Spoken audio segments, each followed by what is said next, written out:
All right, well, you saw those cutting out there. They look pretty nice overall. There's a couple little, fuzzy burrs and things here and there, but I'll get those cleaned off. Most of them, they're just kind of flaking off, but overall, they're pretty clean front and back. That's 10 gauge steel. And so I thought I'd show you what I'm going to do here to help a couple things on this.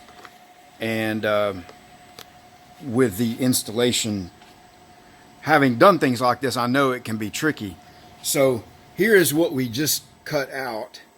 And then what I did was I created a mirror copy of it. And you see these holes right here. We're going to engrave those on the back side of the final piece. And those will help me locate where the studs should go. And then separately, I will cut out a thin sheet metal gauge of this same thing with the holes cut through it that can be used as a template. So what we're going to do on this, we're going to delete this because we're done with that. The layers, the color of this, indicates the layer, and the blue doesn't really matter because we're not going to, for this part right here, we have to not cut these holes. So I'm going to delete those. I'm going to highlight each one and delete it.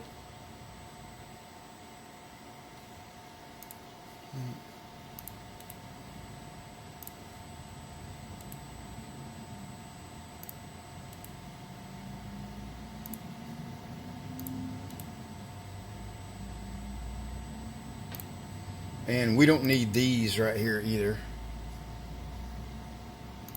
All we need is the outside shape cut out. All right. So now we're going to cut that. That's mirrored so that we can turn our other pieces over. You see it's on there backwards, or a mirror copy. So let's double check the layer to make sure that's cut right. And then we want to flip this 90 degrees, cutting it long ways, like we did the other one. So I'm going to get it situated, and we'll cut that out, and I'll show you that as we're doing it here.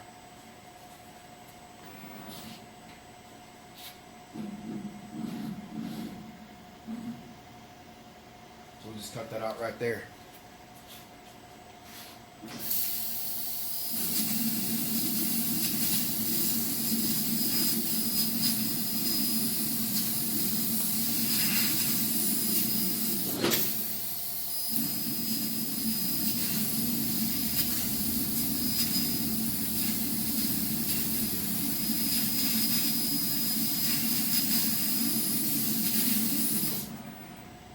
Anytime you're cutting out something like this out of some thin, small material, you want to clamp it in place, especially if you're going to reference and locate something off of something else. Because if you move that sheet at all when you're messing around, getting the parts out, or what we're about to do here, if it moves at all, this is not going to work. It's going to be off, and the holes won't be lined up and all that. So if you clamp it in a couple of spots so that you can move stuff around, like, I can lift this up here and get those dropouts out of it, and it will just lay right back down without moving left or right.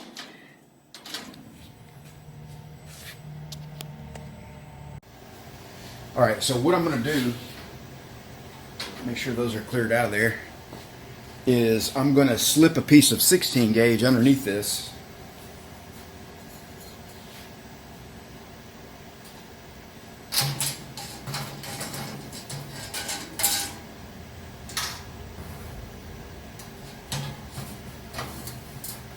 Like that, so that we can take our pieces and flip them upside down. So this is the correct way, but we're going to flip them the mirrored way so we can engrave some hole locations so I can weld the stud on the back. So we're going to slip these in here. Should just drop in the same slot, and our sheet underneath that's going to keep it from falling through.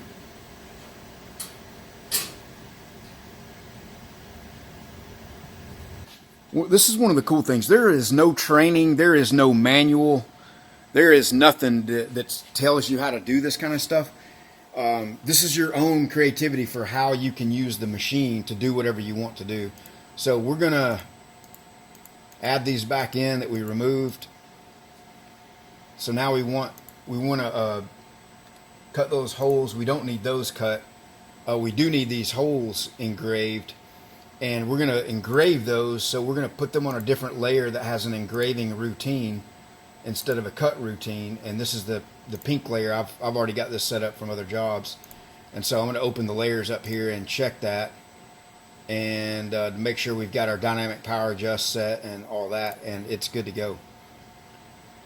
All right, so now we're going to let that thing engrave. I'm going to slow the engraving down. We had it running too fast, and this will help us. I'm going to engrave it at about 200 inches a minute.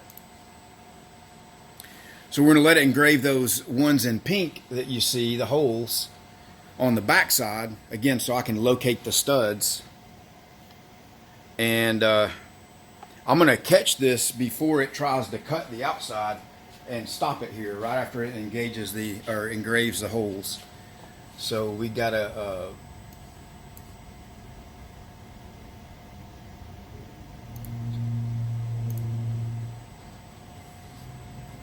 All right, so I'm just going to hit start, and it should engrave those 4 holes, and it's going to try to start to cut the other holes, and I'm gonna pause it right there before it starts to cut. So you got to be fast with this thing because it is very fast.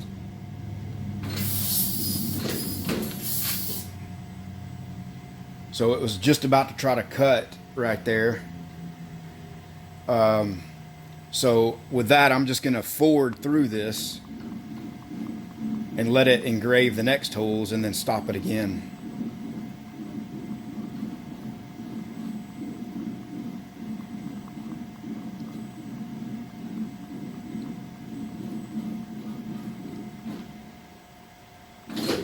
And then now it should engrave the next 2 holes in the other word. Really fast on that. Hopefully you could see that and I wasn't holding the remote up in front.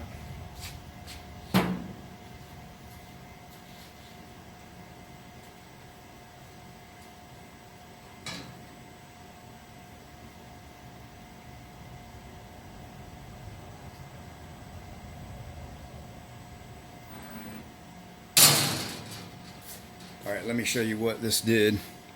And I don't know if this is you're gonna be able to see that or not, but there's a hole engraved right there, and that's how I'm gonna locate the stud that I'm gonna TIG weld on the back of it. Overall, I was pretty pleased with how these cut, but that one little area, this part of the E was a little bit too small, a little bit too much heat generated in that area, and it wanted to kind of nip that edge and left a little tiny burr right there. So I'm just going to clean that up in the belt sander.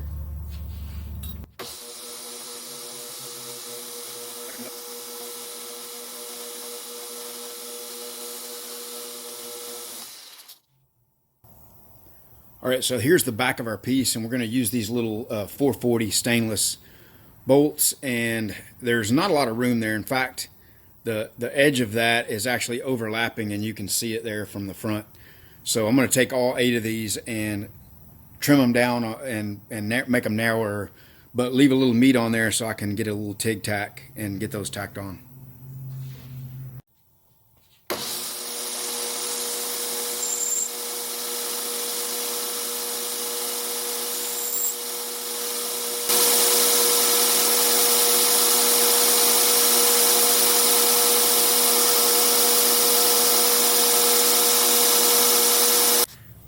All right, well, you can see that's sitting on there pretty good, and I'm just going to tack it on the edges, on the ears, and some tiny stuff. That's a 440 bolt there, 440 screw, so little bitty stud.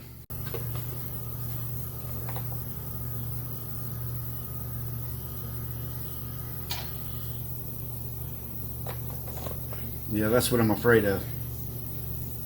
Pretty tricky to get it lined up on the engraved mark, and I need to steady it because if I don't, when I tack it, it's going to move.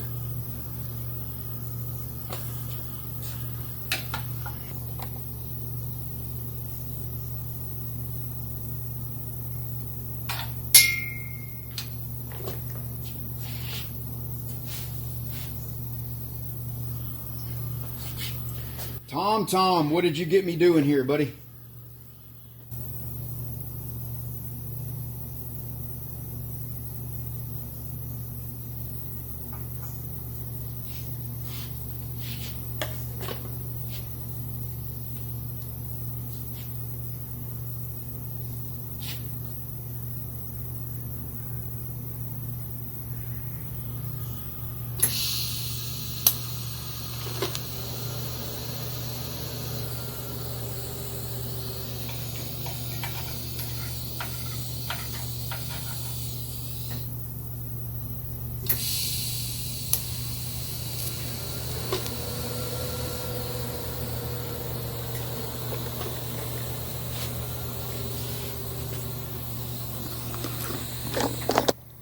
All right, I will get the rest of them done off camera, but just wanted to show you one, and you can see the little tack, and that should be below the surface. And it's the one time where you actually want a little bit of undercut in the weld so that it's below the surface, and that way it will fit flush. But you might have to drill his holes a little bit slightly bigger, you know, to account for that. But I don't know of any other way to do it without drilling a hole through it and having the bolt visible from the front. So let me get the other ones done and we'll wrap it up. All right, so here we are all finished up. We got those fixed up on there. And then there's the template that I made. So Tom's gonna, you know, I think what he can do is just tape this down to get it eyeballed and lined up where he wants it. Maybe take a few measurements from side to side and throw some tape on this.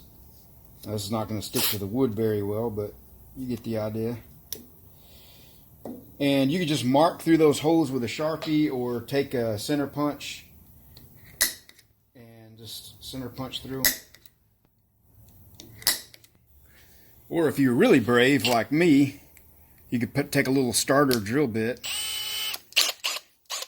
and just drill through the holes.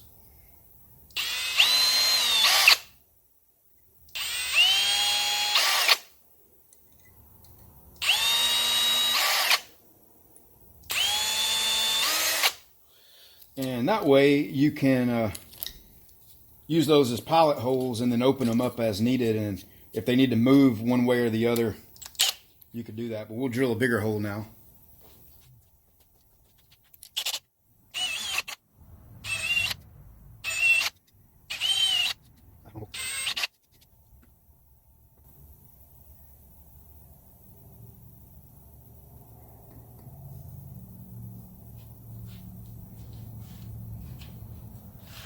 All right, Tom is having these chrome plated, and he asked me to, you know, kind of prep them for that.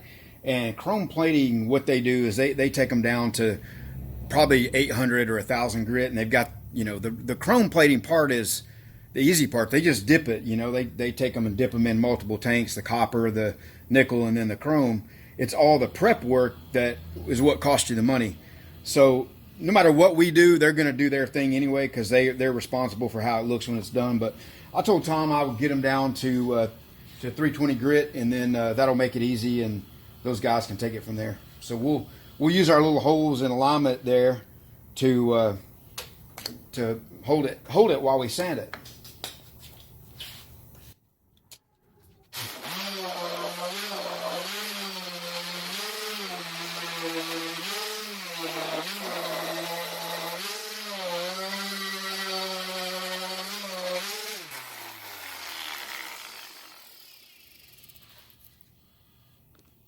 Had some pretty deep grooves. I put 120 grit on the belt sander to run it through, and so there's 220. So I'll run back over it with 320 with the DA, and we'll call it a day. All right, guys, thanks for watching, and we will see you on the next video. Tom, hope this is what you wanted.